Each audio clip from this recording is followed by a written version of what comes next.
to be clear, if you were to give me $10,000, many of my problems would be gone. Like that's a significant number of money. Conversely, it does correlate with effort.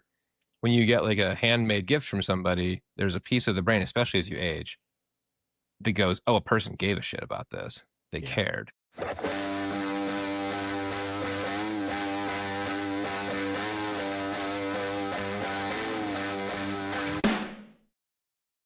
Who's that guy? Gideon Gage, where we learned the neuroscience of brains. We got the idea that the brain does stuff. That was his name, right? The brain does in fact do stuff. Well, before then, we had this weird thing about like hearts and brains. Sounds Like we weren't fake, quite doesn't sure it? how it all worked. What was his name? Something happened. He was a mine worker. TNT exploded. Something went through his jaw, his mouth, and one part of his frontal lobe. And they thought he was going to die. He somehow survived, but then started acting completely irrationally around the town. And like he started behaving differently. And that was our first glimpse of understanding that this affects our personality. That his name was Gideon Gage. Gideon Gage, by the way, what a name. What a name. Oh my god, that's a superhero's like regular identity kind of name. With the alliteration, the double. It is. It feels Gideon very Gage. fake. Or a fighting game character. That sounds like a Mortal Kombat character, Gideon Gage. It does. If we ever have a moment to talk about, the fighting game character Cobra from Mortal Kombat, I just want to talk about Cobra from Mortal Kombat. I'm sorry, You know what I'm Phineas talking about? Gage. Phineas Gage. I got the first name wrong. Phineas That's Gage. still a fucking fake name, though. Yeah. Phineas P. They went with the double P. Yeah. PP Gage. PP Gage. PP Gage. Yeah, let's see. Hold on. So yeah, check this out. This is what happened. This guy right here. Oh my. Damn. And it was considered at this point, if this happened, you're Damn, dead. son. Like you're not going to live anymore. But somehow the guy lived, No. and it totally irreversibly changed his behavior. Just no. What a respectful way to do this. What a Kaboom. Nice. damn. PP Gage was kind of a looker too. Hot fuck. Well, no, he's This half guy as didn't of a, need dueling scars at all. He he's was ready half to as much of a go. looker as he was. if you That's don't. true. That's true. It took me several tries. That's his actual skull. Ooh. Jeez. Wow. Crazy. You know, you may be having a tough day, but are you having a PP Gauge tough day where Right. a pole Mm. shoots through your head? And someone draws a If you comic are, I'm book really of it sorry. saying kaboom, kaboom. I'd quite like it. If I had a horrific skull injury, I would love it if there was Look a at the comic skull's panel. reaction. Yeah, I was gonna say the skull is definitely going like He looks kind of like not totally opposed to. He's like Why What did they a put minor glowing eyes? inconvenience. Why did you I didn't know. need eyes for that? They just put them in there. God damn. No, go back to that. Go back to that. Go back to. I just appreciate few objects have attracted more visitors and spread further from the museum than its most valuable specimen, Gage's skull. That's what I want, is to be somebody's most That's a valuable fucking specimen. like that's a From Software item description. Mhm. That's like a pickup. Mhm. Phineas Gage, the once pierced. Yeah. Look at this. Yeah. They have a monument in that guy's name. Even show the skull right there. He He's winds known up for his for what attack it and did he's for like, neuroscience. Kaboom! Kaboom. Oh, the Gage accident. Cavendish. This. Thank you for saying that. I was also thinking about that word, Cavendish. Cavendish. How are you feeling? Kind of Cavendish, I Yeah. guess. A little It's like bit Cavendish. Cavalier, but Cavendish. kind of I delicious. could go at the for a same time. Cavan. Feeling a bit Cavendish. Slightly 40K-ish. Mm. I'm going to get into that. I've decided. I'm going to like burn my money. Just to ash. Oh, you see, it's so fun, and I It actually seems got fun. I got absurd, like not to brag, but to brag. I got like Not to brag, but to brag. absurdly good at painting the minis. Like I was real fucking hot shit at painting those minis. I became obsessed. You know the ADHD thing. You just I became like absorbed. I was obsessed. It's the thing. I was just like, this is my new thing. This is the thing that I do, and I got so into it. And then I was like, I don't feel like I ever want to play the game though. I was like, Yeah. I just want this. I just want these. And then when I realized that I was spending so much money and time and effort on just like little plastic models, and I wasn't actually using them for their intended purpose, I was like, that feels a bit weird to me. So I just started collecting Gunpla instead. Those are in the same section of the store where my Yeah. girlfriend works, because it holds to the same people. Yes. And they're You cool. gotta tinker with the Robots, mecha. I'm all about that. So what was your army? What did you make?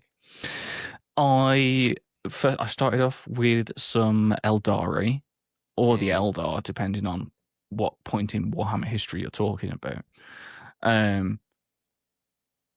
So because they're really cool, because like hedonistic space elves. Oh, absolutely. Pretty fucking cool. And then I also really like the Tau. Again, the Tau because was my intro. Yeah. Mechs, just big mecha. Fish people in mechs. PlayStation 2 Tau Fire Warrior was my entry into the Warhammer franchise. Oh god, just had a blast from the past. What a great game. It is so weird if you have no other familiarity. You're like, so I'm like a fish soldier? Like that's what I do? But then I learned about the orcs, and the orcs are the best thing in the world. They're the most captured thing that's ever existed, and I love them so much. They're Can so confirm. stupid. Love it. Orcs as psychic mushrooms is the lore. They're psychic mushrooms invented by a god to actually stop the Eldar, who were invented by another god. I am very good at Warhammer lore because it's what I do every night. It's so fun. It's fun. Have you gone into all like the lore of the Eldar and like Slanesh and all that kind of stuff? Big oh, it's time. so fun. It's so fucking and fun. then the trickster laughing god who escaped, and then the fucking webway, and then the and Drakari, the Harlequins and absolutely. It's a really good time. It's deep. It's fucking deep. It is. I watch actual plays of a game I don't understand how to play at all. I'm just like, that's fun. And they're just having fun. It's just like a bunch of like husky 45-year-old guys having a great time putting down beautiful miniatures. It's just a fun time. Getting little measuring tape out. Sam is the most lost he's ever been. No, we're good. I'm comparing what you're saying about how it's fun to watch something if you don't know the rules, and I think about D&D a lot, because a lot of people aren't in a D&D because they don't understand how it all works. And I'm sure John is incredibly sensitive to this, as am I, but the gatekeepiness sometimes of D&D drives me absolutely up a goddamn wall. I know Daniel has opinions too, but oh man, just so when I first started like exploring TTRPGs, obviously the first thing that I went to was like D&D. Everyone knows D&D. That's the tabletop game. And I was like, okay. And I started looking into it, and I was like, this is pretty cool. I enjoy this. I enjoy this quite a lot. And then I looked at every other tabletop role-playing game, and I was just like, these are all kind of better. I was like, D&D's kind of... Why is D&D so popular? I was like, what is D&D the one that everyone turns to? Because D&D is kind of not that good compared to most other TTRPGs. Yeah, that's my kind of spicy take. I think it's a bit whack, and it doesn't deserve its place as like the TTRPG. Yeah, I agree. I agree that I think there are brilliant mechanics from other systems and things and all kinds of wonderful stuff. Like, if you didn't know this about me, I am like the Blades in the Dark GM. It's like my signature system. Everybody plays it. Is like, wow, you're actually I get a lot of compliments on it. I'm very comfy there. Clocks are stupid. Stress is stupid. Traumas are stupid. Scores are stupid. The whole thing's just incredible. Stupid parentheses good. But I also feel like I've reached a point where this might be bad for some reason. I can't decide, but it feels weird to say. The systems are such a small part of the storytelling for me. They're just a vehicle for me to like compel things forward. I'm playing two 5e campaigns right now with different parties that don't know they're in the same world. And I don't give a fuck about the feats or the whatever. For me, it's just, and I have the right players for it. But I do agree that 5e is fine. It is a system with which to play a It game. is acceptable. It's there and it's fine. But I Yeah. went to Pathfinder and the team died because they were like, this is homework. I don't want to do this. And I was like, it's Mhm. very good. And they were like, it is. We don't want to do it. And I was like, okay, we'll go back. But I didn't get as much as I thought I would because I do care about the combat in 5e being stand next to monster, hit it till it's dead, because that's boring as fuck. I hate Yeah. that. You can design around that a little bit to avoid it, but Jesus Christ, it's the attack of Mhm. opportunity, stupid. Bad So design. dumb. So dumb. So dumb. Yeah, I'm really just talking about like What you the do, GM though? or DM who decides we're going to follow the rules to the umpteenth degree, and if you do, you'll find some really interesting situations where the rules break. And I don't want to play that game. I just want to tell a fun, cool story. Mhm. And I've been in many sessions where we have spent an inordinate amount of time arguing about rules, and I don't give a shit. Can the GM just make a decision? Rule of cool. Let's move on. Rule of cool, house But rule it. then one of the players gets whatever. mad because, oh, this contradicts a previous decision that we made. And can I go back to that from 5 sessions ago and then get the buffs? And like, I hate it. I hate it. I hate it. Uh, Hate it. Yeah. Stupid. I'm- Stupid. I'm very heroic fantasy with shades of grim, depending on the setting and genre. Shades of grim. I want the players to succeed, and I need them to trust me that I'm not going to fuck them over. They can fuck themselves over, and the dice might fuck them over. But like, mechanically, I want you to win. I just want you to have to earn it every time. Yeah, same. So like, if you want a mechanic to help you, like this isn't like a game you should break to defeat this isn't fucking Slay the Spire. Mm. This is a social storytelling with mechanics that justify the telling of the story. Yeah. Yeah. I used to be a min-maxer. I'm a reformed min-maxer. My apologies to everyone that I min-maxed Oh, around. I'm so happy that you've recovered because Yeah. oof.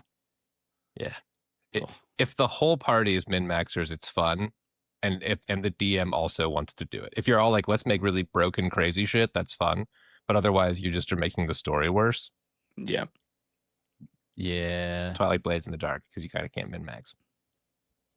Yeah. I think we've all been in that campaign where like one guy's like, okay, can I like do this and this and this and this? And you can tell they want to min-max. And the GM's like, nah, you got to like trade one of those things. Okay, how about this and this and this and this? No, you can't do that. How about this? And they just keep going until they can finally get their ultimate win. It's like, come on, man. Don't you understand? Part of storytelling is like you get some wins, you get some losses, and like it's all about the whole cohesive everything. And Yeah. The concept of like failing forward can be fun. Like you can fail a roll, but you can make it interesting, and you can be like, oh, like yeah, you failed at doing that, but then this thing happens as a result, and it's like, I don't need to tell either of you guys this, but in a system as blunt as D&D 5e, you can still get a ton of mileage if your players are cool with it by being like, okay, I roll a 3, I miss, and you're like, you bring your sword down, its edge sparking against the eye's shield as he pows under its power, and it fucking falls off to the side. He positions himself, takes a deep breath, and you're ready to go again. Like, so like, you miss next turn. Like, just don't Yeah. make people suck. Like, just don't make critical fails are never in my games because they're the worst thing that's ever been invented. Unless it's a comedy campaign, then they can be in my games. The critical fails are like an epic adventurer. Every fucking 20 swings will poop his pants. That's a fucking dumb mechanic, and I'm angry about it. I hate critical fails. You can auto fail on a 1 for sure, but next up, John tells us how much My he fucking hates tripping in cool- Smash Brothers Brawl. he loves it. He loves it. Actually, I'm a huge Brawl fan. This is one of my most controversial opinions. I love that game. It's my favorite Smash Brothers. Interesting. I get a lot of flack for this opinion. I don't care either way, but you're saying you hate It's the critical partiest fails. party one.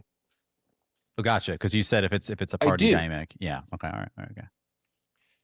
Yeah, my tabletop, my titter peg, if you will, philosophy is I want a cool story that people will talk about for years. I want to induce feelings in my players. That's what I want. In Smash, I want to have fun, and I want to do a cool thing that goes, oh, sick. And I want to go, wow, what the fuck? Also, that's also fun for me.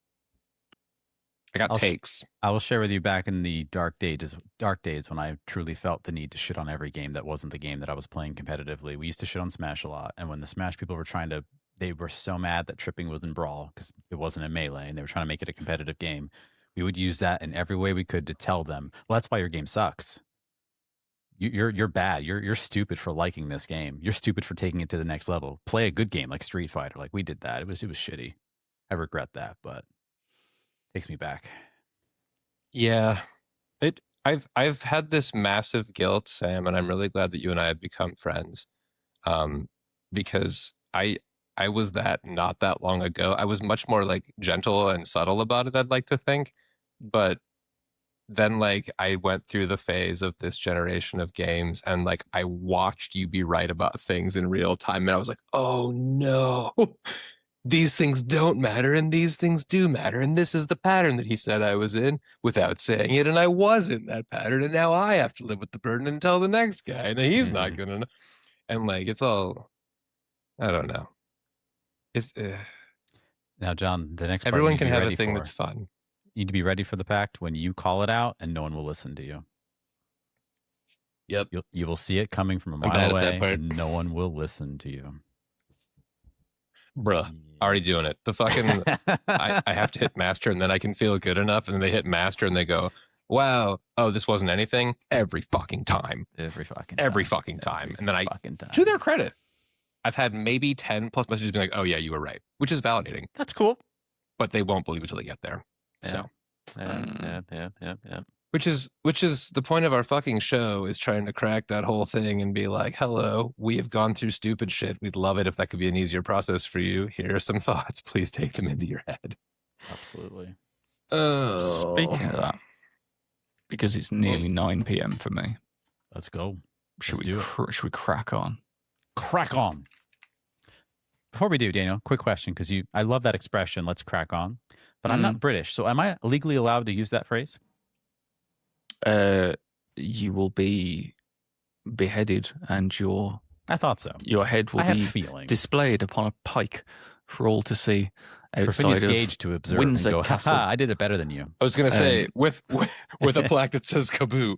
with a flag that says kaboom on it. Yeah. Kaboom. Quick and incredibly important question. You are pulling a sword out from a scabbard. You are slashing a sword into probably a metal thing.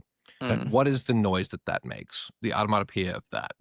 My family has a metal thing? distinct loyalty pulling to a the sword specific out, sound. or the So like a punch is like bam, or like thonk, or like whoop, or like whatever, or like, the schnicked of like Wolverine. Like, Yeah. what is this like sword? Or specifically the drawing a sword. What is that? drawing drawing the a sword. sword is always Like, shing. Yeah. Yeah.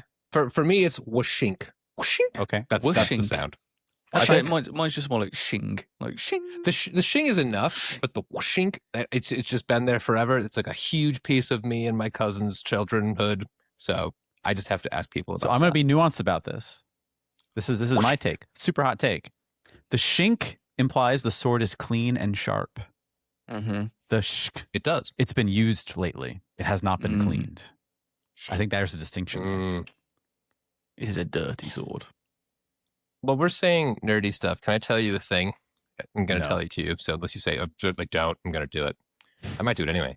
I have a list of cool lines in my fucking my personal Discord, just things for having villains say, because I think it's fun to catalog those same. things.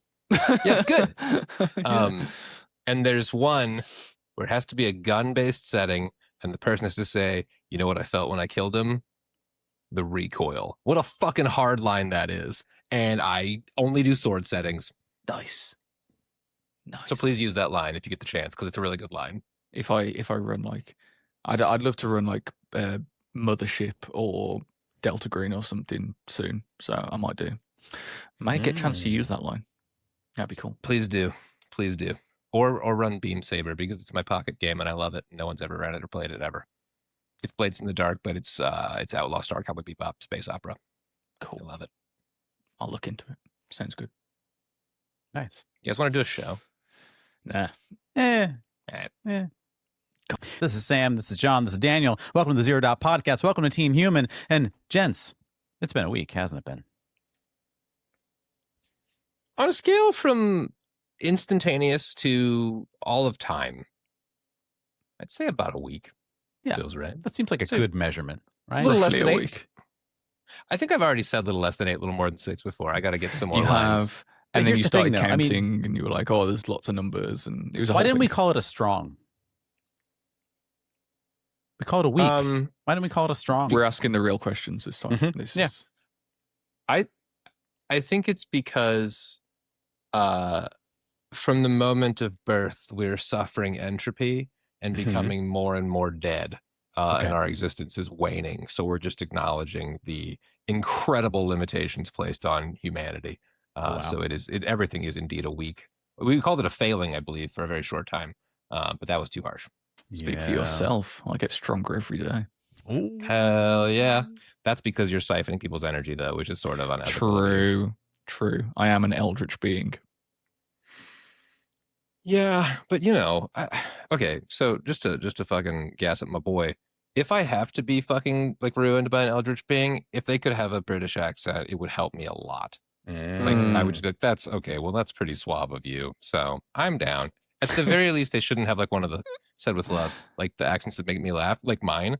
I don't have a super strong Minnesota accent until I say Minnesota, and you hear it like slip out. Or when I get mad, it happens. The dark O, and like I love this accent. It is not cool. It is not sexy. It's like cute, but Wisconsinites when they get mad, fucking adorable. Are you telling me that Fucking adorable. a British accent on an eldritch being would not be funny to you? I'm torn because my brain is just saying Bloodborne at you. Like it's just like, but they're British a lot of the time in that game, so maybe. Like, oh, so sorry to bother you there, chap. I'm incomprehensible. It's just like it wouldn't be scary. Like no.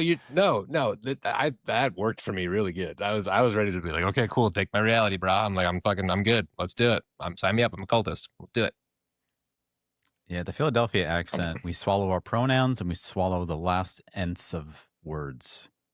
Like we don't say, he's going to the store. We go, going to the store. And you just have to know from context, I'm talking about this other person, not me or you or anyone else.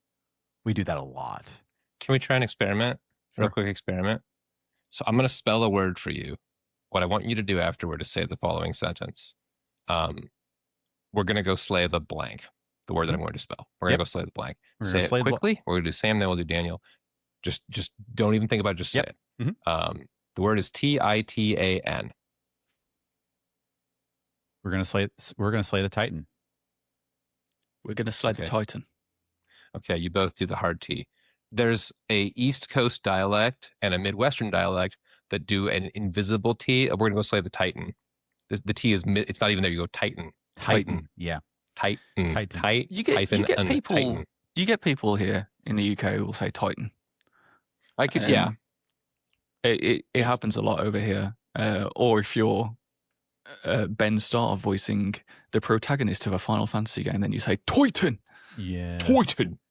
John, don't use me as an example though, because I always see the words written first before I say them. So this is a real problem for me when I say the word Wednesday, because written it's Wednesday, and I always hesitate because I'm like, it's Wednesday, but no, I have to stop myself, correct myself, and say Wednesday. But my natural thing is, if there's a T, I'm gonna pronounce the whole thing. There's a criticism in board and video games of a thing. Shit, I lost the term for it mid-sentence. I hate when that happens. The point being like, oh, it's knowledge check. That's the term, is knowledge check. Like you can only beat the thing if you just know it happens. Like if you're playing like a Dark Souls and like this boss goes 1, 2, 3, smash. Like you can't react to it because you're like, oh, I'm going to react to the telegraph thing. English as a language is full of knowledge checks. 100%. There's a particularly good YouTube short about this where the guy's talking about like roof versus roof, which are the same, like you can say it wrong. And then there's like through, rough, and though, which is just a bullshit nightmare of letters. So we're the knowledge check. Well, we're probably not the knowledge checkiest language because there are languages that involve tone. Chinese is brutal. A toughie. That's a brutal language to learn. People get really, depending on where you are, people get really snippy when they hear someone in slang or urban say, I'm going to ask you a question. Ask you a question, right? Ask you a question, yeah. Here's what I love, though. I say, well, actually.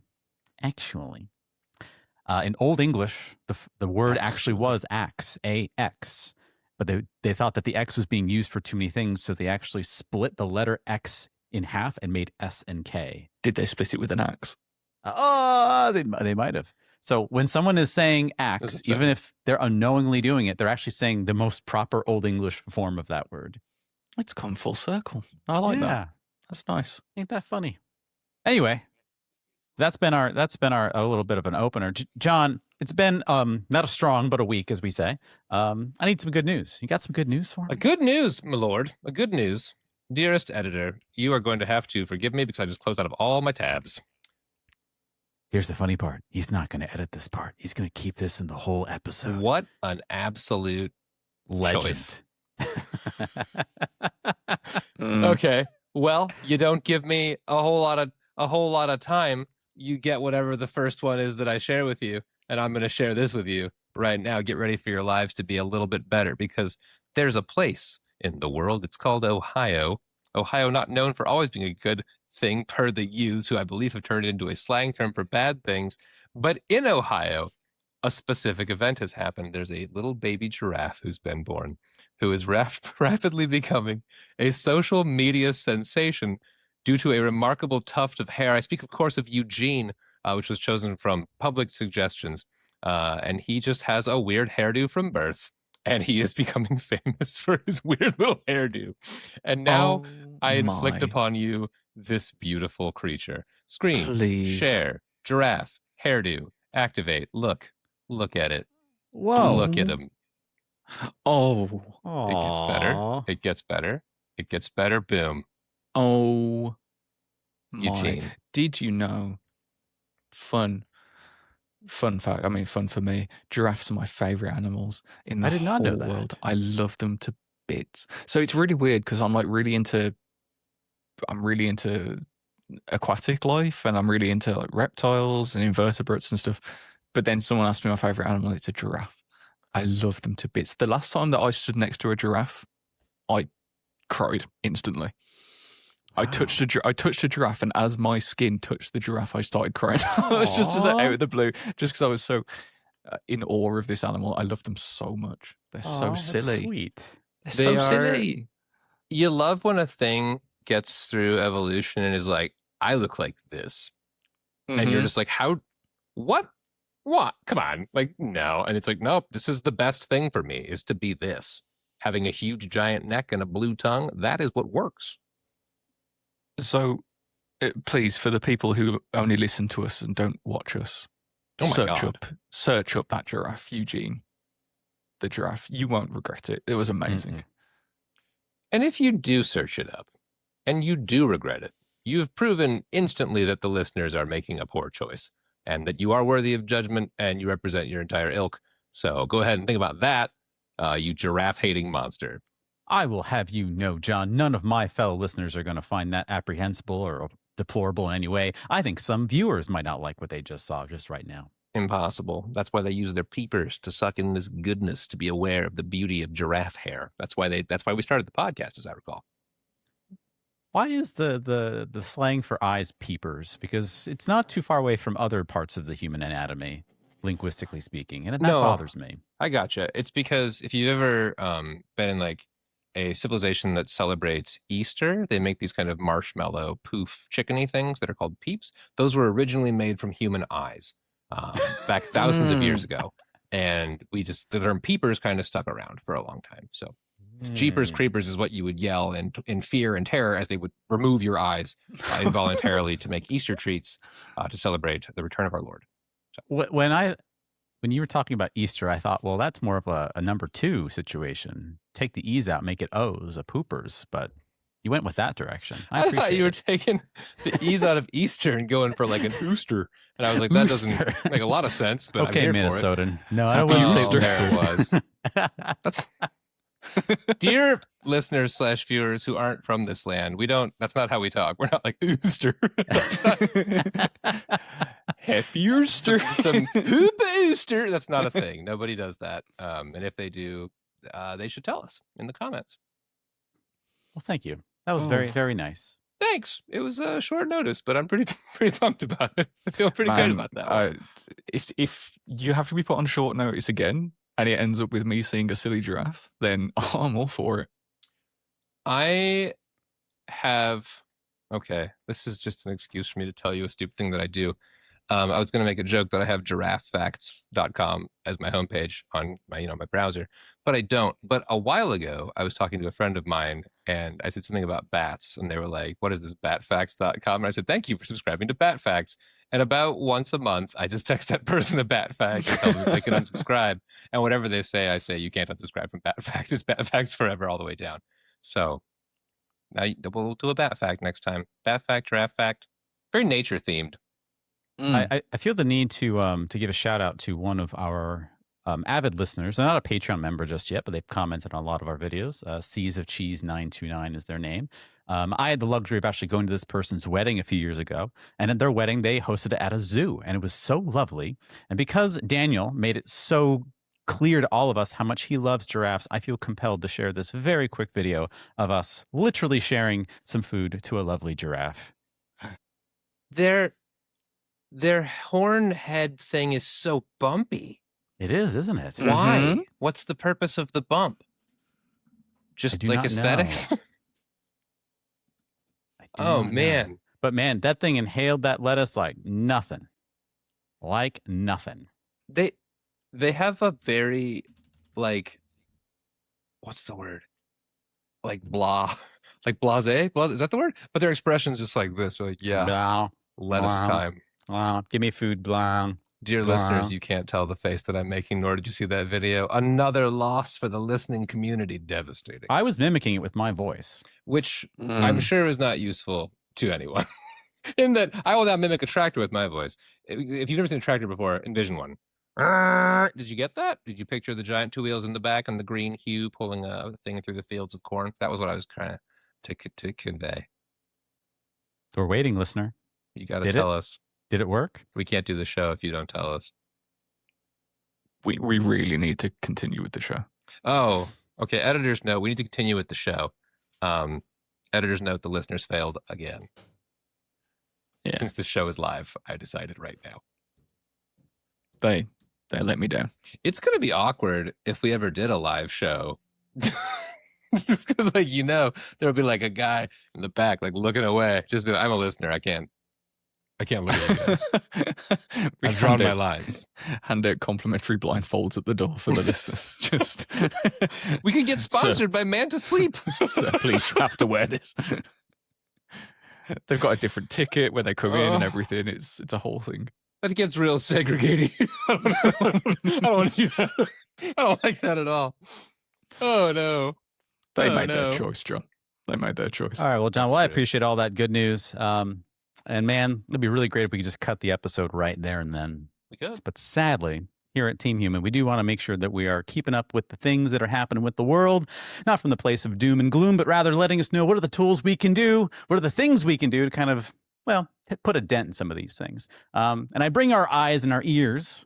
That's right. I'm making a break for our good viewers and our listeners here today, to a recent study that just literally came out by phys.org.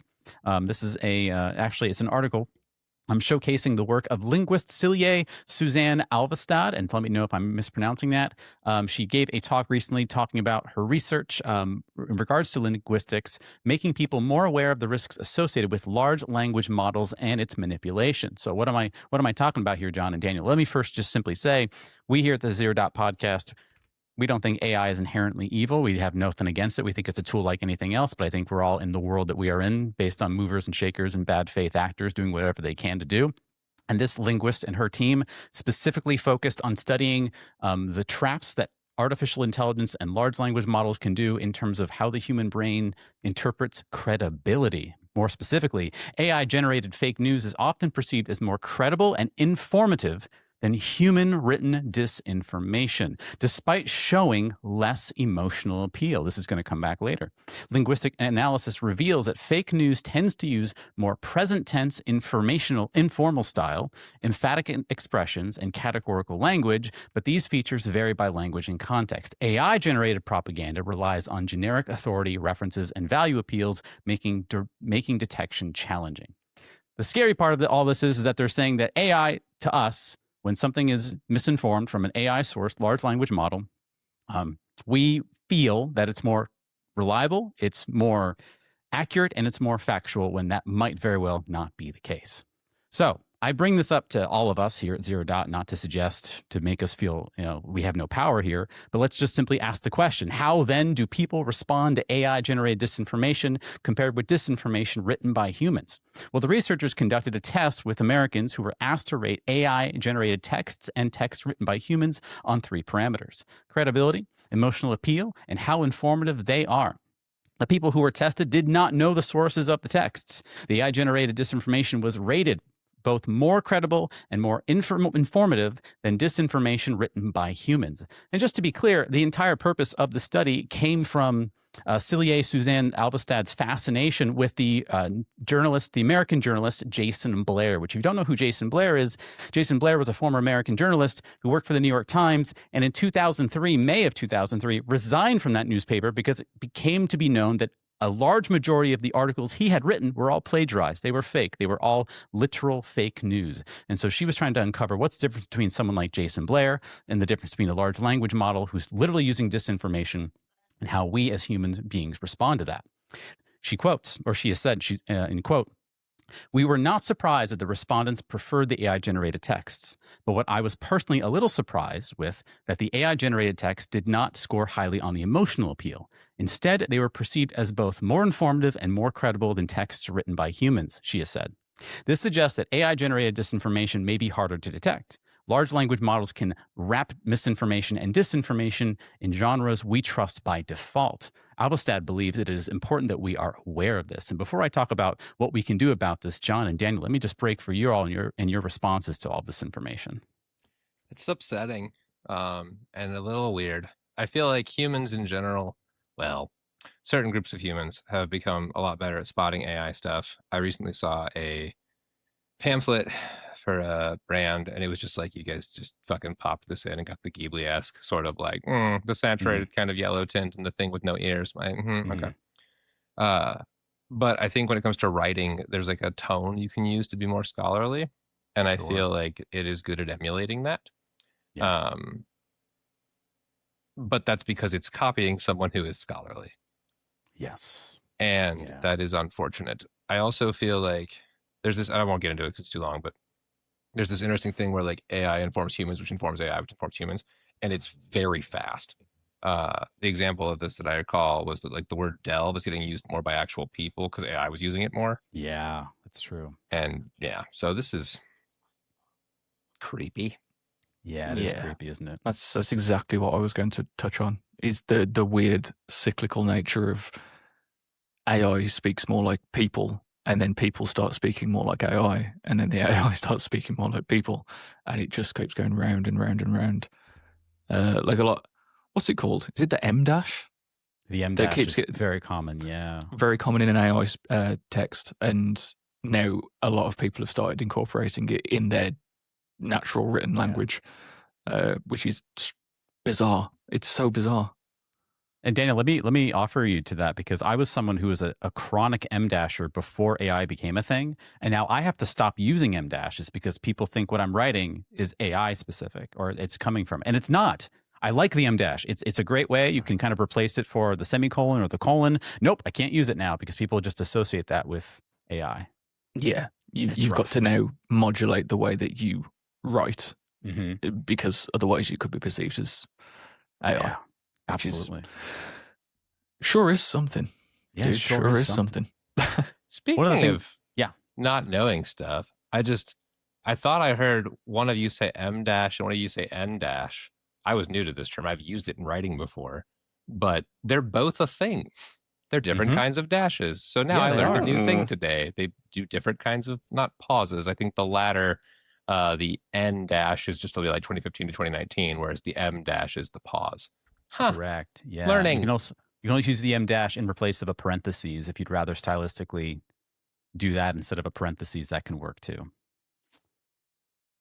Although many literary artists would suggest not even using parentheses. They would say, please use 2 separate sentences for that idea. But still, that's a style of writing. You can do that for sure. And then there's the old trusty semicolon, my ally in papers long written. I love the semicolon. If AI tries to take my semicolon away from me, I will not be happy. Well, don't worry, I'm not presenting this information to be doom and gloom. There's a couple of things we can be excited about that's going to help us try to fight this battle. So Celia, as she's discussing this, she's on a project team that's trying to fight the misinformation machine. She's working on a project called Fake Speak. And one of the things her team came up with, and I'm going to share my screen in just a moment right here, is a prototype tool right now where if you believe that you are reading a piece of text that was written by a human being, meaning not AI, but you think this is human, but I'm not sure if it's fake or not, you can put the text into this particular field. You can select which model you want certain models to discern it. A lot of different researchers have made different models to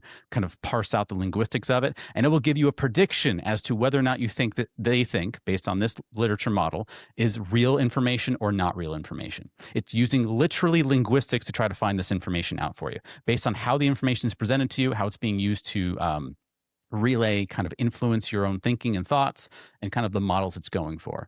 Right now, it says that the prediction accuracy for different models is ranged from anywhere from 46 to 76%. So it's not perfect, of course, but they're in the beginning stages of it, and it's a prototype model right now. But I know what you're thinking. Okay, well, that's just for who I think are human beings giving me fake information. What else can I do here? Well, this same person, Celia Suzanne Alvestad, is also working on next-gen fake, which is the same exact prototype model, but now using it specifically towards learning language models. She's anticipating this project will be wrapped up by 2029, so a couple of years from now, but she's hoping to have some kind of tool dedicated for people to kind of discern, plug in data that they aren't sure if it's coming from a learning language model or it is not, or it is, put it in this model and get a relatively good predictor of whether or not this information is true or it's not true for you.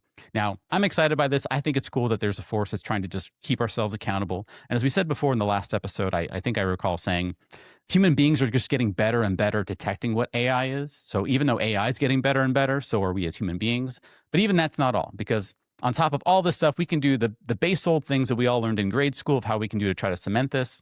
One of the first things we can do is slow down our reaction time to when we get information, when something feels convincing, maybe check ourselves, and simply just check a couple different sources. If there's just one place where this information is coming from, can we validate it from between 2 to 3 other sources if we possibly can? How many times have I gotten information sent to me and it looked really good on paper, but then I tried to track other sources that validate that information and I couldn't find it. And I went, something's funny about that. And, it's the great old, library school model of just cross-checking and just making sure that we do that before we consume and maybe dangerously agree with the information that's being given to us, which is exactly the same thing that our researcher, Celia Suzanne Alvestad, is suggesting we do as well. So she's trying to do what she can to fight the good fight. It's not entirely hopeless. There are some tools coming our way, but it's important that we remind all of ourselves that if something sounds like it could be too good to be true, maybe it just takes us just a moment to do a quick bead of information, do a quick validation check. And if we can't find other sources, maybe just let that be the way that it is. John, you're off mute. Yeah, I have a lot of thoughts, and they might be too tangential. The first one, the not tangential one, is that I feel like... Hey, you did it. You said tangential, not tangential. Tangential. Gotcha. Tangential. Tangential. Tangential. Yeah. I think in general, like, there's a popular... It's probably been around longer than that, actually, but I was thinking it was very large, right around 2016, of this, like, where do you get your news from kind of a thing, which was sort of a little bit of a maybe dog whistle even at times. But I think now it's like, where do you get your news from? A robot is like the answer. And being aware that like you are maybe being spoon fed things. I feel so conspiratorial when I say that, but that's the thing, is it's just true. Like, this is just what we live with now. Like, it's just like a thing. So being able to check that is really wise. Also, in general, your brain is built only to receive real data because you're a monkey. You're a monkey in a shirt. And when you're a monkey and you eat a banana and it's poison and it wasn't banana, you're like, well, that's clearly poison. And we were built for that. We're not built for this. So having extra tools along the way is helpful. And I don't know, man. I like human ingenuity. I think it's cool. People are like, you know what we're going to do? We're going to invent this thing. If you're a person who solves problems, that's just cool. I just like that about you. Keep doing it. Yeah, for sure. Yeah, I definitely agree. Again, yeah, John, you're not conspiratorial. Let's just be really clear. Their entire systems, marketing systems, have been put in place since the World Wide Web became a free domain that we could all have access to, where we got to sell our data to advertisers so they could use that to market our data even better. And then now we're in a place of algorithms where things are being fed to us, the TikTokification of the World Wide Web and its internet. No, it's not. It's just there's a lot of things going against us psychologically and otherwise. So whatever we can do to kind of fight back is I'm a big fan of it. Regardless, just knowing it is half the battle. And my big takeaway from us all is it's okay not to know things. It's okay to be unsure. It's even okay to be wrong. I'm going to give you permission for that. I would just say it's a little dangerous to feel certain too quickly on things when maybe we don't have the evidence to suggest we should be certain about those things. That's my challenge to us all today. No, I'd back you with one of my favorite psych points, which is that certainty is an emotion. It's not a body of proof. The mathematical idea of certainty, probability, p equals 0.0105, whatever your standard is. In a human, you're like, no, well, I feel like that's real. That's what you operate on most of the time. Yeah. And it is very challenging for the brain to question that, because it's like, but it feels wrong, and that feels bad, and that feels dangerous, and I feel foolish and ashamed. And it's just a feeling. You watch a movie, a character dies, you feel a feeling. That character never existed. They're fake. It's a cartoon, maybe. But like, you feel stuff. It's okay. Certainty is just a feeling. So being willing to challenge things like that and explore stuff like that makes you a more, frankly, the word is like you're a better defended person against things that might try to take advantage of you. And also it'll help you be more informed. And also random adjunct thing of like, here's permission to just believe some shit sometimes too. Like, you don't have to just fucking fact check everything in the world. But if you read something that has a strong emotionally evocative reaction, that's like a good little clue of like, oh, maybe I should just be mindful of this, because people try to manipulate people via those things. For instance, it's always like evil sounding either. Like, I'll show you my new fucking chair that I bought. I'm like, well, look at this chair. Look how cool it is. Look how great this chair is. You're supposed to go, whoa, that's an amazing chair. I need to have. It's the same thing. It's just feelings. So be wary when they are part of your decision making or your conclusion reaching, which is most of the time because you're a person. Or you're a robot and you're scanning this for data, in which case, chair mouth, boo, sklam, dibbity, barf. Good luck. Wait, what do we have to say to make it flagged for U.S. elections? Oh, Minnesota. Minnesota. Minnesota. Minnesota. Minnesota. Tariffs. This might actually happen. That might actually happen. Yeah, it probably will. I'll do my part on my side of the pond. Reform. Europe. Just all of Europe. Just Europe. Brexit. I'll get us tagged. Fun stuff. I'll get us tagged immediately. Bad Bunny. There you go. Oh my God. It's over. Done. And then if one of us tries to cancel it out with Kid Rock, it won't work. It won't work. No. It won't work. Well, that's because nobody fucking watched that, so they won't know what it is. Yeah. Except for that I want to kiss my fish thing. That's fucking hilarious. If you don't know what that is, go look it up. It's amazing. I just miss problems being like dignified. Like people were like, we don't agree where this highway should go. Not like, I want you to wear jeans in a pool and drink milk. Yeah. I don't. This is the dumbest world. No, John, it's okay, because look, there's only 24 slides this time. I was hoping you'd pick up on it. That is better. See what I That's did? a reasonable number of slides. I'm barely going to fall asleep during this. Yeah. I did that just for you guys. I was like, should I make it either 1,000 slides and really scare them, or should I shrink it down just to make them feel better? You ready for the first slide to have 18 pages of size 6 text that gets zoomed in on? We call them Zoom slides, John. Zoom slides. Zides.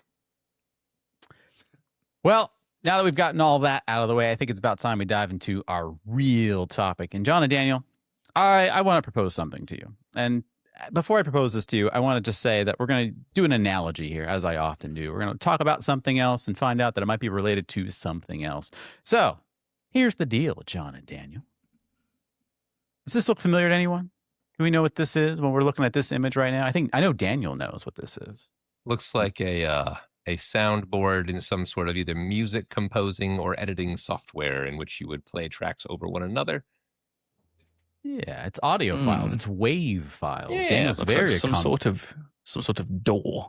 Yeah. DAW. A DAW, right? Yeah. These are WAV files. Editing, sound, right?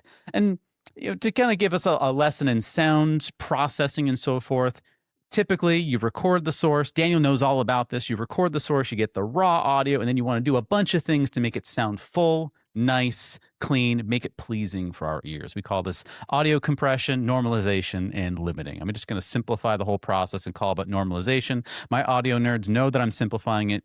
Go ahead and correct me in the comments. It does help with the engagement, but trust me, I know it's a bit more complicated than that. But basically, if we take an uncompressed source file, the problem with this is that it's got all these peaks and valleys and all these things that at certain points are loud and certain parts are cold. And what we want to do, or certain parts are cold, certain parts are low, sorry.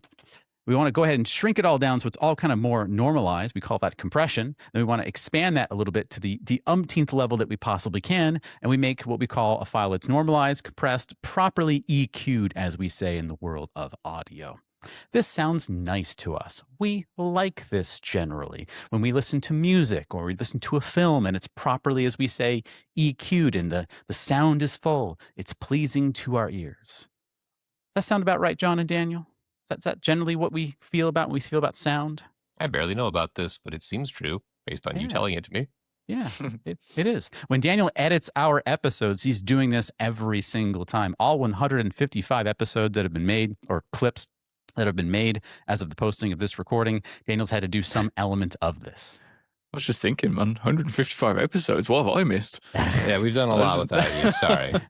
They're not appropriate. No, they're not.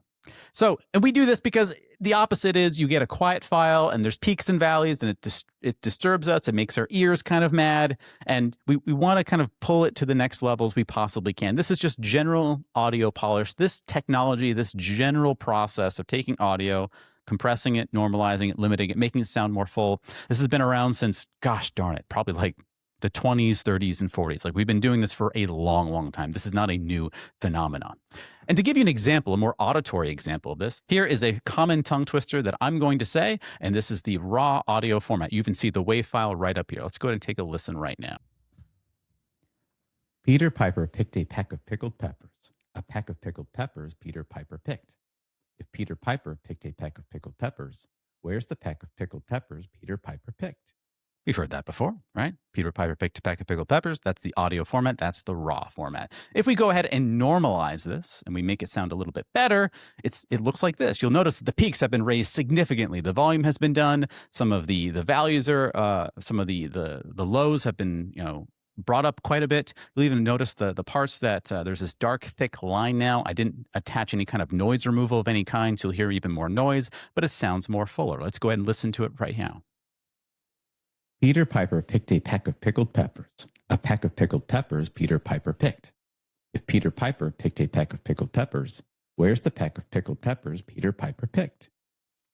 All right, gents, you with me so far? So this was the raw audio, and this was the EQ file, right? So far, so good. Now there's one more. There's an extra layer. This is an AI-enhanced file. Two things you'll notice. The waveform's quite a bit different. It has altered quite a bit of the waveform. The peaks are a little bit higher than before. Yes, the lows are also higher, but the AI is trying to make it sound quote unquote more natural. And let's take a listen right now what this sounds like. Peter Piper picked a peck of pickled peppers. A peck of pickled peppers Peter Piper picked. If Peter Piper picked a peck of pickled peppers, where's the peck of pickled peppers Peter Piper picked?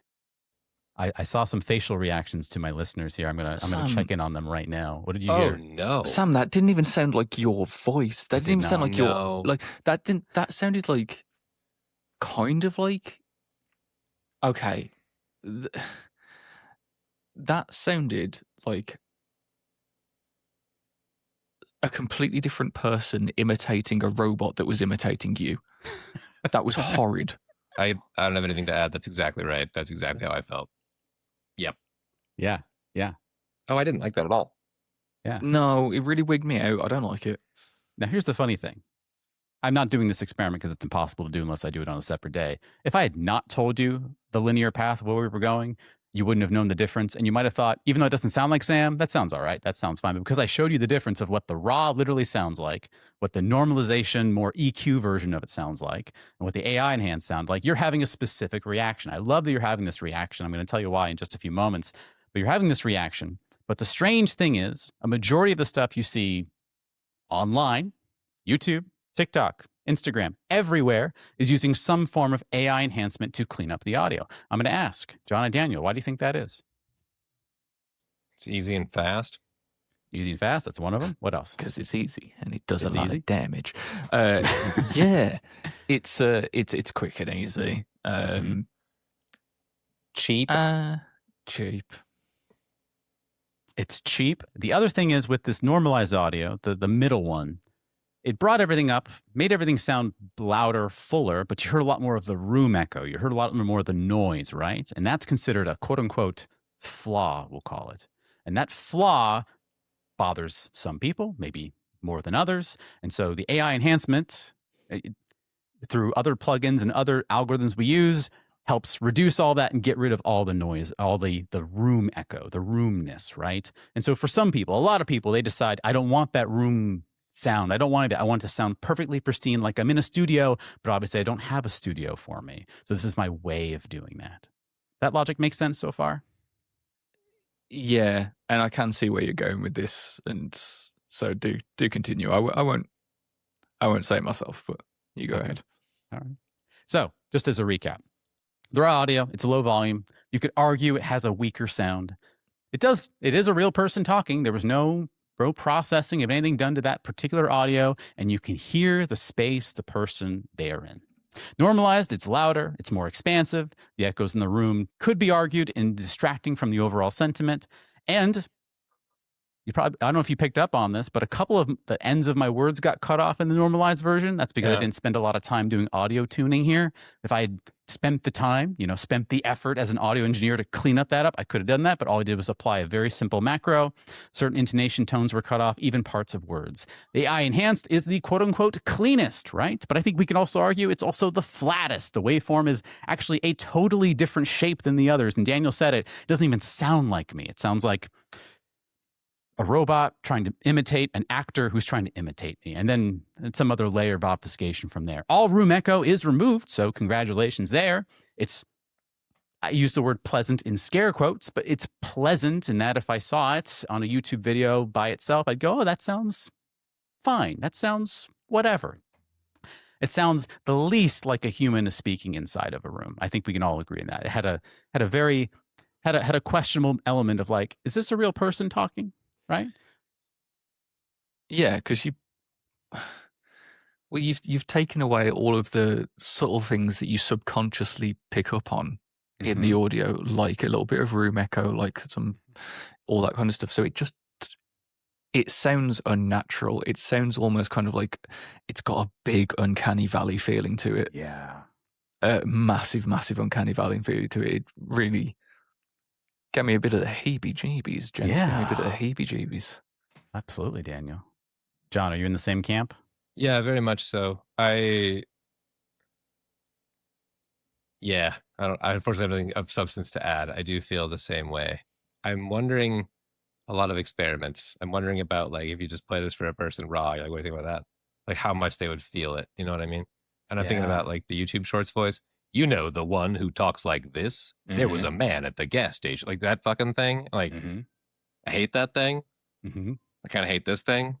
Yeah, right? Yeah. I'm glad we're having this visceral reaction because sometimes I share comparisons like this to some people, especially younger people in their teens.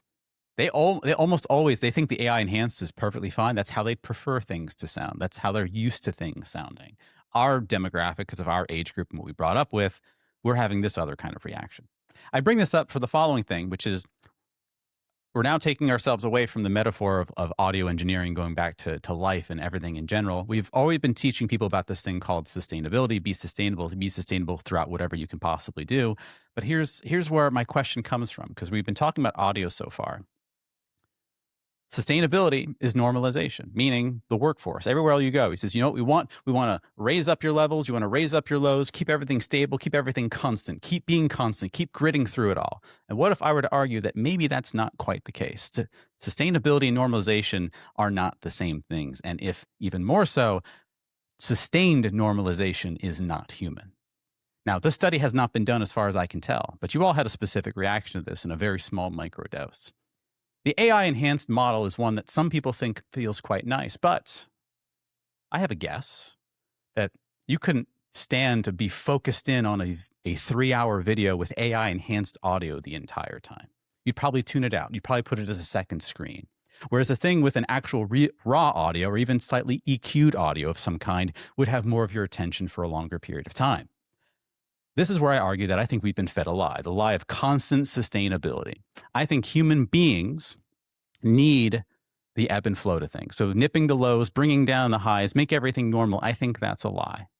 This only works in short bursts. And even then, I think that creates problems. And turns out I'm not the only one that thinks this. iHeartMedia editorial team came up with a study literally just a couple days ago, this article, The Neuroscience of Influence, Why Human Audio Moves Consumers. And I'm going to directly repeat what's in this article right now. You can read the article. We'll put a link in the description for you. But I'm going to go ahead and literally cite what they're saying right here. They talk about this thing called the effort effect. Neuroscience shows that people place more value on things they believe required human effort. This is known as the effort effect. A live performance with rough edges can feel more compelling than a perfect synthetic version. The same is true in audio. Research and platform testing have shown that removing tiny vocal imperfections can reduce engagement. Listeners preferred the human texture. It sounded real.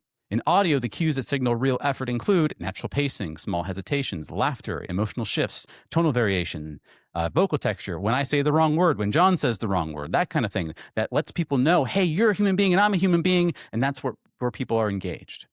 Now, this is counterculture to a lot of things because we've been taught all this time to get rid of our imperfections, make things more polished to like the umpteenth degree, do it for sustained long periods of time. And I'm suggesting to everyone that's listening in, only our listeners, the viewers, screw them. Just kidding. We love you too.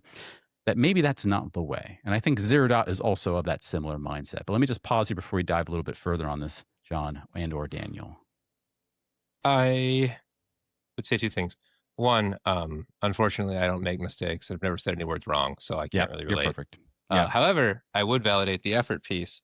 There is a thing you often see when you're a therapist, which is you'll see people who have challenging relationships in their lives, and they will have a person who they want to feel, affection from or a positive relationship. And the person will say, oh my goodness, I would like you to like me. Here is a car, or here is $10,000, or here's whatever. And the person who's complaining and feeling pained goes, I don't fucking care about that. You're rich. It doesn't mean anything. Now, to be clear, if you were to give me $10,000, many of my problems would be gone. Like that's a significant number of money. Conversely, it does correlate with effort.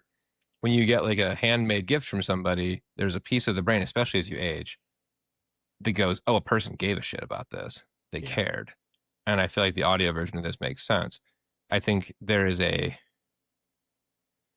I don't have a good term for it psychologically, but like there's kind of this idea of like a throwaway thing of like you just like threw some shit at it. And you're like, there you go. How's that? Like if I can tell you don't care, I don't care. I have this with music really bad. If I feel like the artist of the music doesn't care about their song, it upsets me. Like I don't want to listen to it. So no, that makes a lot of sense. I do believe that. I think this all speaks to authenticity, and it also speaks to a very weird thing with the uncanny valley, which is humans are meant to recognize each other so we can be like, oh, you're on the team. Cool. Let's exchange goods or make each other safe or, communicate. And when you're like, oh, you look like a human, that isn't right, though. Something's wrong with that. And that's what the uncanny valley is. It's your body going, ooh, this isn't safe. This is something's wrong. Something's bizarre. You look like a human, but you're just something not quite right there. Yeah. And there's a thing with robot speech with it. It's why, like, back in the day, having people do text-to-speech things like, you are a butthead was, like, funny, but it also, you didn't think it was a person, right? Like, I don't know. This whole thing is wigging me out. I'm glad we're wigged out by this because, again, it's the perception of effort. And what we have done, unfortunately, is we've done this thing where we've decided polish is the umpteenth standard. We want polish. And I'm here to tell you, polish is fine if you're showing that you're putting the effort to polish something. Like, for instance, if I had taken the time in that middle section where I EQ'd the audio and really spent the time to really nip everything out and you spend the time to really get that right, you might respond a little bit better than that. But you definitely did not respond well to the AI enhanced one because I literally just dumped the file into an AI enhancer, let it come out to me. By the way, the AI enhancer was Adobe AI Podcast. I'm not promoting them, not promoting them, just letting you know the source of where that came from. I just dump it into a website, AI enhances it, pops it back out to me. We respond well to understanding the intentions of people. And when we don't know the intentions of people, for instance, if I don't know why you did a thing, or if there's some kind of disconnect, there's the uncanny valley thing that John's talking about. But in addition, we are less engaged. So this is a theory that I have, and I haven't seen the study of it just yet, but I have a theory that if you were to take 2 YouTube videos that are like 3 hours long, and one has audio that's more raw or just purposely EQ'd by someone, has an artful touch to it, and one that's AI enhanced, and take 2 demographics of people and have them listen to it, and you were to track their eye movement and their engagement, I think one would tune out incredibly quickly, but use it as like second screen, quote unquote, content, as they say, and one would be more in tune with it. I don't know that for certain, but I'd love for someone to do a study on that particularly. That does make sense. As we talk about this, obviously this is not a direct parallel, but if you've ever been to any sort of schooling, in my mind, I picture like a college lecture course, and you have a professor who delivers the information like this, and they go through slide after slide of information, and you're supposed to retain it and take notes. And now we move on to the next slide. I don't know how you feel. My brain is already getting upset, and I'm the one making the fucking joke. It's easy to tune it out because of the lack of variance, speaks to a lack of, dynamism, frankly. Mhm. And it doesn't, I don't know, there's no passion, there's no caring, there's no effort. I don't know. This is interesting. It also is just being blind. It's a little freaky to me that, like, humans, nurture, right? We get raised with a thing, we learn a thing. The notion that young people might like miss out on some of this just because of what they're seeing, which makes sense, but it's kind of fucked up. It is. And yeah, I love that you brought up that example, because I've had a professor once who did have a monotone speaking of voice. And for a moment, I almost tuned them out. But then I realized that monotone was actually their voice, and they were excited about the content. And we as humans are good at figuring that out. So that person who had a quote unquote very monotone way of delivering their content, you got to start detecting the little ebbs and flows of what they were saying. And you got to detect that they actually did care about what they were saying. And us as human beings are really good at detecting that. And my concern as we talk about all of this is that we are robbing ourselves of that. We've confused the polish for, as this study says, the effort effect. And I think we are all really good at determining that. I see Daniel's like, Man, the obsession with the end result that we've come to now, and it's, I'm going to rag on it. I'm going to rag on it some more. AI art, AI music. They only care about, they just want to go bloop, bloop, bloop, put a prompt in, and they only care about what it spits out. Yeah. And they're just like, look, I did an art. And it's like, no, you didn't, because you've missed out on all of the things along the way that imbues it with purpose and meaning. And to take something that John usually says, and we're all a little bit iffy on whether it's the right thing to say or not, it hasn't got a soul. It doesn't have any substance to it. It's like, yes, it spat out something that is a finished product, but you can tell it doesn't have all of those nice qualities imbued in it. It doesn't have one brush stroke that is slightly off. It doesn't have that impression that the artist wanted to give it, whether that is music, whether it's a painting, whether it's whatever, whether it's a book with AI writing now. Yeah, I'm a big lover of things that you can feel and sense the grit. You can sense the intention in things. It's not all about the finished product. It's about sensing the journey that it took to become the finished product. And for people to lose sight of that, I think is very sad. And to John's point, I'm very upset to think that people would be missing out on that in any way. Daniel, I think you know better than anyone else about the fact that what makes creative work creative is not the choices themselves you made in making the thing, but taking the time to allow yourself to have made all of those creative choices, the thousands and millions of creative choices to make the thing. And I think human beings are really good at detecting when no choices were made.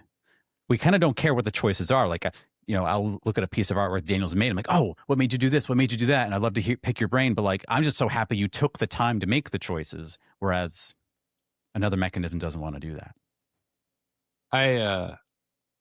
Because of the nature of my job, I talk about relationships all the time, right? Because if I work with a person and they're a human, they have relationships with other humans. And a thing that you hear all the time when someone's talking about a new partner or friend that they like is often, and one person like just straight up called it this, They said, I just like the little details. And they were attracted to a person, and they were like, yeah, no, I like little details, man, because he remembers this thing and he follows through with this thing. Mm-hmm. And it is one thing, I don't know. You can imitate this, but there's just, I don't know. I'm feeling frustrated because like words are kind of not coming through for me on this. This Like, is a tough thing, isn't it? well, it is. This is genuinely frustrating, and that like this is a thing that you can feel and you can attune to, but it's very hard to describe. Yeah. Yeah. And it genuinely makes me feel like fucking openly sad that if a person heard the clips you did earlier in order with context, that they'd be like, I don't understand. Those are the same. Yeah. That genuinely bums me out because it's such a fucking subjective thing if this doesn't click. Like I try really hard to avoid like lofty, highfalutin concepts because I want things to be accessible, and I just don't know how to make this feel that way. Which is why you're doing this episode primarily. So I'll shut up and step out of the driver's seat. It's good stuff. No, I mean, my argument is this. So we talked earlier today about human beings, unfortunately, falling for the trap of AI fake news because it sounds more credible. And I would argue on the creative side of things when it comes to art, I think we still have a really good compass on what feels trustworthy in art space. Like this feels like a human thing versus not. And I'm maybe an AI specialist will tell me otherwise. We're going to have an AI specialist come on at some point. We'll interview that person and kind of let us know a little bit more of where our biases are. But I truly believe that we are still pretty darn good at knowing that there's something we gravitate towards, even psychologically. So again, that study that doesn't exist yet as far as I've been able to tell. If there is one, if they're working on it, I'd love to know the results of it. But I'm almost convinced that there's the nice other perfect polished stuff and it sounds quote unquote nice, but I'm not going to be tuned to that. I'll just put that on the background. Whereas something that's got breath to it, it's got humanness to it, we're going to respond more to it. I always think of this example. There's the film by Michael Mann called Heat. You guys ever seen the movie Heat? Oh, I'm Actually, surprised. No. It's a classic movie. I won't spoil too much of it. But it's a good crime heist film between cops and robbers and all that other stuff. It's got Val Kilmer, it's got Al Pacino, it's got Robert De Niro. There's a scene in that movie that's one of my favorite scenes in cinema. It's a diner scene between the good guy and the bad guy, who in this case is Al Pacino, good guy, he's the cop, Robert De Niro, who's the robber. It's a beautiful scene. It's written really well. But the most important part of that scene that I love so much, if you ever get a chance to watch it, both Robert De Niro and Al Pacino said, let's do this in one take. Let's not practice. Let's just make it human. And so when you watch that movie and watch that diner scene, two people talking, they both know they're enemies to each other, but they just have a real human conversation with each other. They just want to do it in one take and be as human and humanistic as you possibly can, including warts and all. And that's what makes that scene beautiful. If you ever get a chance to watch it, I'm a big fan. Can I do a cinephile nerd thing on this? Yeah. Are you familiar perhaps with the movie? Don't do this, Google. I have a whole agenda right now. 1 second. Are you familiar with the movie American Psycho? Yes. In that movie, Willem Dafoe played the I know character you're talking about, Detective yeah. Kimball. You know what I'm talking about? Yeah. They have him they filmed Willem Dafoe doing scenes again and again. And in each of the scenes, they're like, okay, Willem Dafoe, you're ways, right? three different ways. Yeah. They were like, for one of them, we want you to be like this openly warm, gentle, like happy guy. And then there was one where he was kind of straight shooting, if I recall. And then the third one was he was like suspicious and angry. And what they do is they intersplice the different scenes. So it talks about how the main character can't fucking get a read on him because he's presenting just wildly differently. And because Willem Dafoe is an excellent actor and the directing is smart, you as the viewer go like, ooh, because it feels off because you can detect the authenticity of what he's going for and they're not congruent. Right. And it's really good filmmaking in a movie that, for the record, I don't even like. I think it's a fucked up movie for reasons I won't get into. But the point being, it's a good movie. It doesn't matter. The point being, the human thing is a thing we can play with, and it's inherently like he's supposed to not feel trustworthy because of that. That's why they did it. Yeah. Good stuff. Good psychological warfare. Yeah. I want to end with this part before we get into the second half of this. Jack Conte, who is the CEO of Patreon, he has a very quick 20-second blip about this. I think best summarizes this. He's mostly talking to fellow artists, but I think it's important we do a quick little dive here. I love his words. I think about this quite often. Make it raw, not perfect. Scary Pockets, which is my band, is now up to 3 million views a month. We release a record every 3 months. We record 4 songs in 6 hours. I do that once a month. Sometimes in the songs, the singer forgets a lyric and laughs, and we put it out anyway. And you know what? Everybody loves the laugh. They're like, oh my God, she's so real. You're making real music. Like you're not auto-tuning it and manicuring, like the singer forgot. And now we're getting 3 million views a month. Make it raw, not perfect. People respond really well to the rawness of things. I'm going to encourage all of us to be a little bit more raw. As someone who has perfectionistic tendencies, I need to challenge myself on this quite often. So being raw, being human, super powerful. And I think it's going to take us to really great places. I have a story I want to tell in just a little bit. Before I do, folks, if you've been listening so far, this is your advertisement of the day. That's right. If you are one of our cool Club Zero Dot members, you wouldn't get this. But now, guess what? You have me talking to you about the Club Zero Dot, also known as our Patreon. For only $3.99, or whatever your regional equivalent is, you get access to extended versions of our episodes, which are extra spicy. Quality questions and answering from us, John, Daniel, and myself. Sneak peeks into some future projects we're working on. Also verified. If you weren't already, which you might be, but if you weren't already, you will now be a very cool person having joined the Club Zero Dot. Just join us on our Patreon for patreon.com/zero.media to join. You can give us $3.99 or more if you feel like it and be one of our homies and check all of our cool content. All right, well, on with the rest of the show. Surprise. The rest of the show is me thanking the Patreons. Oh, I just said Patreons. You did. Oh, Daniel did the thing. Oh, that's vile.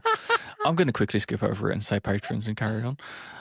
Thank you so much to Robert Restant, William Kirk, JP, Aid, and God of Grunts for supporting us on Patreon. We really, really appreciate it.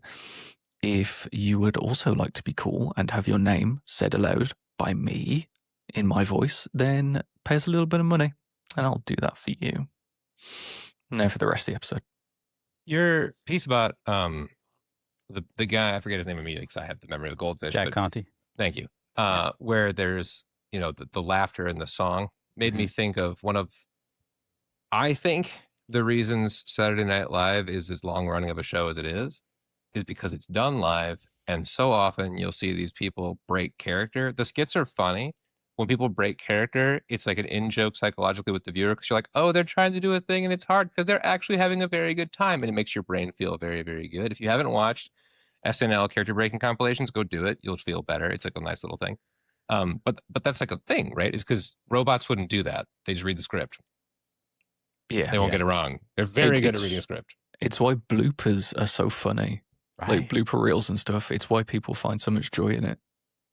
Yeah, you're right. Yeah, when a piece of software you're using crashes, that's a software blooper reel. It's not as fun. Yeah. not quite as funny. Real. Not quite as entertaining. Yeah, I think you're right, John. And the other element to that is we as human beings we like the mystery and the risk to it. Like we know that because it's being done live, there's a risk this bit might not work. And we're kind of watching it to see if it does. That's part of it too.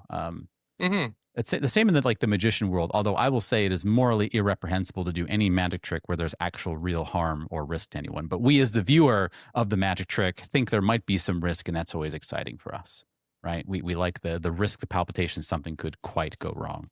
I'm talking about all this, John and Daniel, because I'm thinking about this week particularly.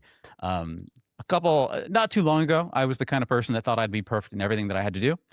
You can probably imagine how that was not sustainable in any kind of way. I'm remembering literally flashing back to me having almost nearly a panic attack right before I'm supposed to go and deliver my presentation.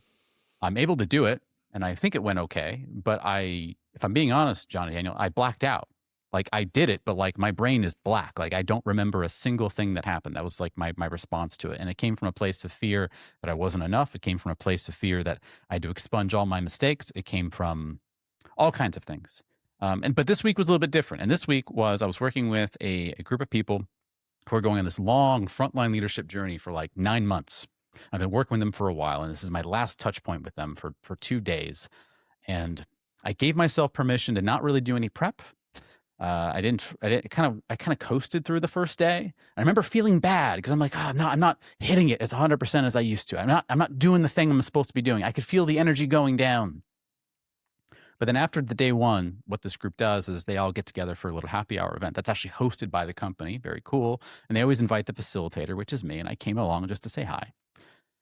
And it was a group of 50 people, but only 6 people showed up for the happy hour. And usually it's almost the whole house. Usually almost all 50 people show up for the happy hour. And I'm like, oh man, I must have really screwed the pooch, John, Daniel. I must have really just not done a good job.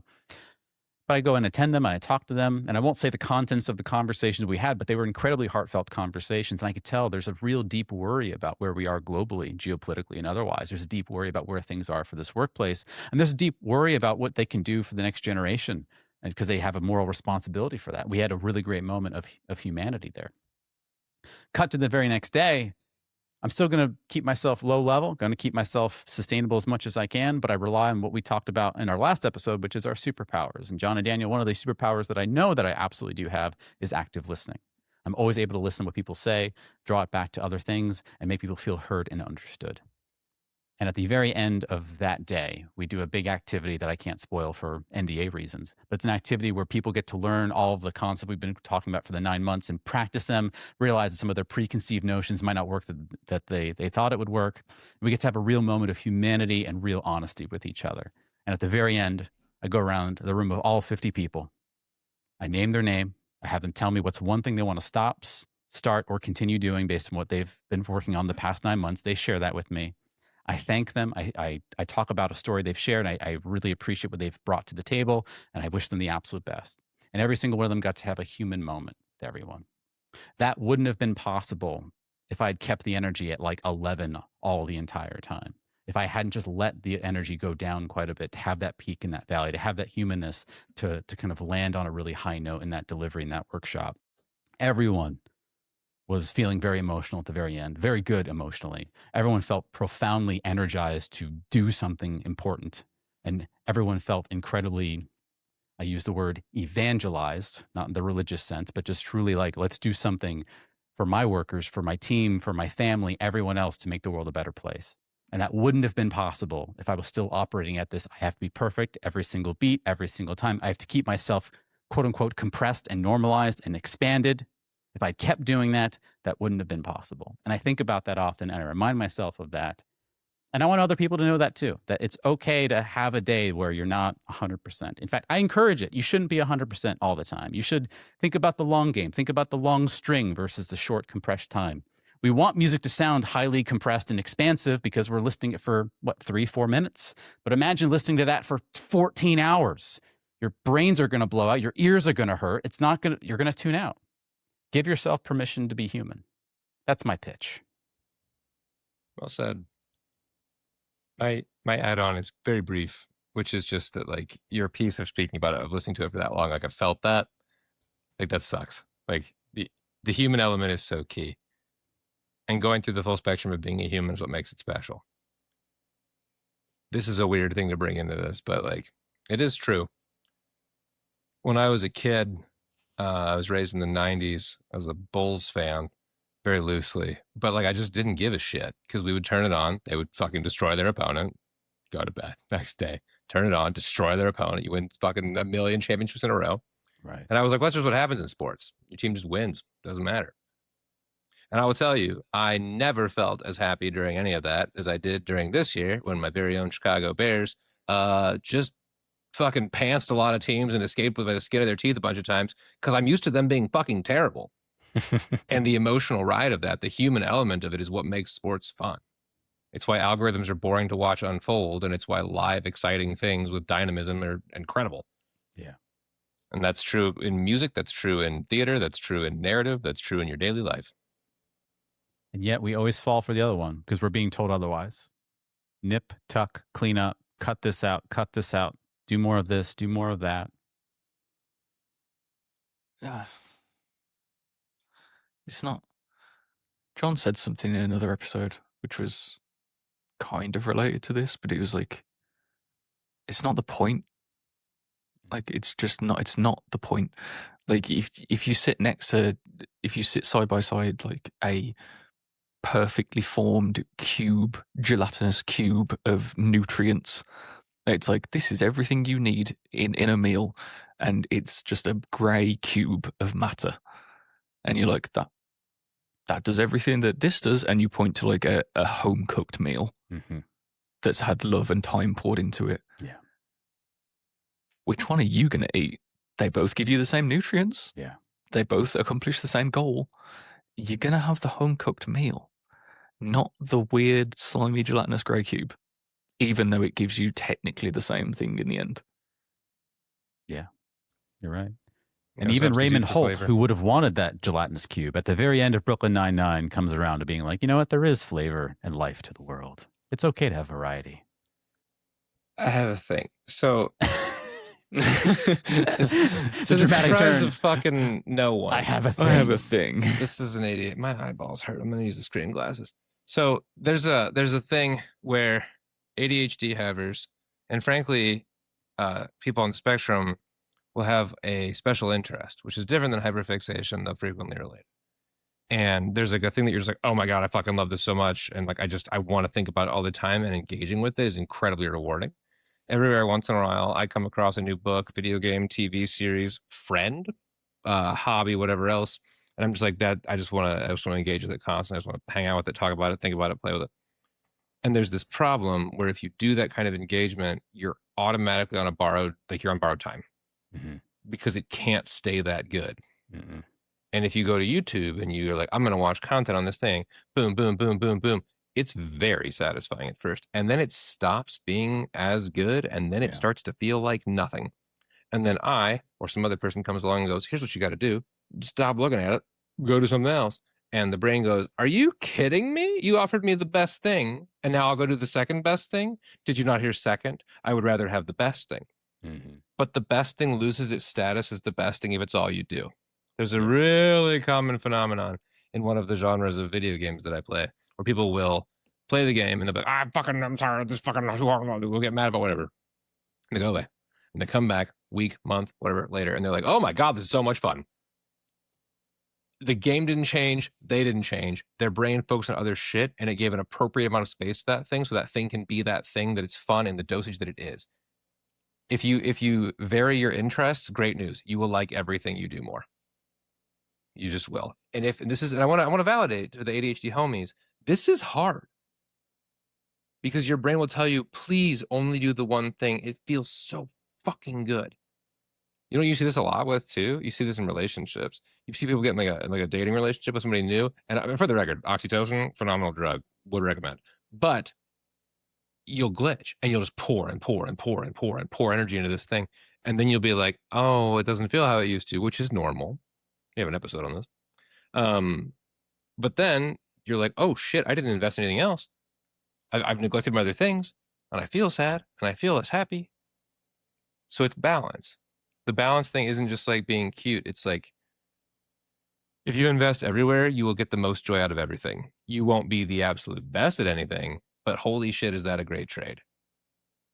If you're Michael Jordan and you want to be the absolute best at a thing, fucking do it. Make it your life. Focus every second of every day on it.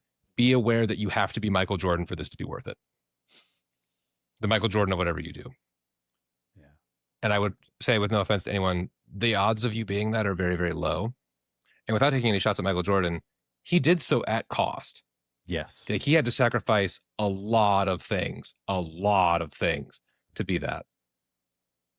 And He was one of the first athletes to really hone in on nutrition. That's why he was able to do it for such a sustained long time. Like, nutrition and exercising. There's a whole thing about this and body types in the NBA and athleticism and how it changed but I'll spare that. But like, especially for just a person who just wants to be happy. Yeah. Perfection isn't happiness. Investment in different things is happiness. Loving things, connecting with joy, connecting with purpose, and letting it be authentic and natural is such a gentler and better ride than pursuing a thing to the umpteenth degree. There's a message here between the lines that you can probably pick up on about how, like, focusing on, say, I don't know, profit, for instance, might be a problem if it was your exclusive goal all the time. even the people that do focus on that, the well-adjusted people, I coach some of these people. They only want to make as much money as they can. They all have the same thing in common, John and Daniel, which probably tells you a whole lot about our global economy and other things. But they know they can't do it forever. So they say, I'm going to do this for about 20 years and then get out. That's their plan. Which I have my own opinions about, but I mean, if that it truly is your thing, even they know you can't do it forever. Well, and this is an opinion thing. So this isn't me saying I know better than them, because I don't, but I know what I think, which is, if you tell me, all right, John, there are 10 hours in the day, and you can work those, and then you can have the rest of the day off to sleep and have fun, and then you can have a 3-day weekend. Or they say, all right, you can work 7 days a week for 8 hours a day, never have a weekend. You can retire 20 years earlier. That's a terrible trade, because your quality of life for the time you're working is 0, if not negative. And you've traded your health in for the last back half of the 20. Quality of life is life. Yeah. So there is a value on sustainability, but choosing how you invest is sustainability, and ups and downs are sustainability. Perfect, flawless metrics, non-bending lines in general, not real, not human. Not even structurally sound, something architecture. Sorry, go ahead. Yeah. I'm not saying this was the right choice, but I'll share with everyone that at a certain point in my life, I made a decision to shift careers and goals, which had a lot of risk to it, But I made the decision that if I'm going to be in a risky position of where I'm going to be at, I should do it while I'm young versus when I'm not so young. So I made that particular decision, and I'm saying that because there's going to be a time when I'm not young anymore. There's going to be a time when sleeping is a full contact sport, as John said. There's going to be a time when I'm in deep pain and I can't make that risky decision. But let me make the risky decision now because my health is here and I want to invest in myself, which is a whole other topic for something else, but it's related. Yeah, it's as we always try to say, there isn't a right way or a wrong way to do things necessarily. If you're like, nah, dog, I invest this way, it's going to pay off so fucking sick for me. Cool. Let me know. I'm happy for you. I hope it works. Yeah. There's that scene in Aladdin where he's like, this is special. I've looked in every lifetime. I've looked in a lot of lifetimes. Part of the perk of my job is my sample size of people at deep levels is fucking huge. Mm-hmm. And I don't have a single example of a person doing this and saying it's worth it. I do have examples of people saying this is worth it. It has to be worth it. Please, God, be worth it. And they're grinding away. Yes. They bargain with themselves. Yeah, that happens a lot. But yeah, if you're going to earn money, you got to spend it. If you're going to have free time, you got to use it. If you're going to have friends, you got to hang out with them. There's an old saying, don't let perfect be the enemy of good. I feel like don't let perfect be the enemy of joy is a very similar concept. Yeah. Like in pursuit of being the best, you can really just suck the joy out of something. As a person who's played a lot of team things at a pretty high level, I have absolutely just killed the joy of that thing to become better at it. Man, it's not a well-loved trait. I would hate to be the absolute best top of my game at something, but in the pursuit of that, I ended up resenting the very thing that I was trying to get good at. It's not worth it, in my opinion. It's just not worth it. Wow, I'm really good at this thing. It's a big shame that I hate it now. It's just not worth it, man. I think it was Pete Sampras once he retired, one of the greatest tennis players of all time. He's like, I don't play tennis anymore. Well, I don't want to do that. That was work. I'm done. Imagine that. Which just says that we as human beings are really good at hating anything if we focus too much on it. Potentially. But anyway, I want to make sure we end on a positive, hopeful note for all of us, and just suggest that my argument, my analogy, I think there's something we can do here, which is I'm giving you permission to be flawed, giving all of us permission to be flawed. I'm giving you permission to be here in the long game, not the short game, which unfortunately means we have to fight back all the naturalistic tendencies that the world is kind of giving to us as a whole. But I promise you, as a leadership consultant, and John as a therapist, and Daniel as a certified, awesome, amazing human being and creative artist and visionary, it's probably going to make your life a little bit better. That's why that is my official title, by the way. Absolutely, 100%.